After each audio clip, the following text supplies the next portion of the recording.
Tinanghali ako ng pagluluto ng tanghalian namin. O, diba? Tinanghali na nga. Ito, dalagang bukid ang aking piprituhin.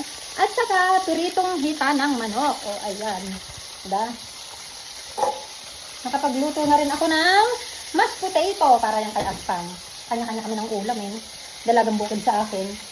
Kaya pag itong pritong manok at saka sa anak ko, yung panganay ko hindi maselan kahit anong ulam ang lulutuin ko. Naku, nagngangawaan na naman ang aking mga kuting na aamoy nila yung isda. Dumikit. Okay.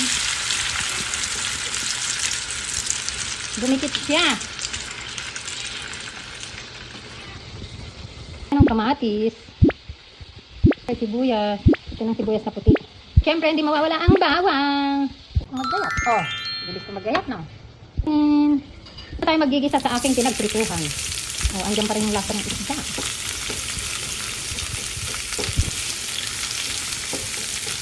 Ang bango. Ang bango.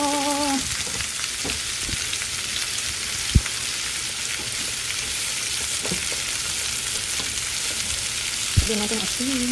Sarap.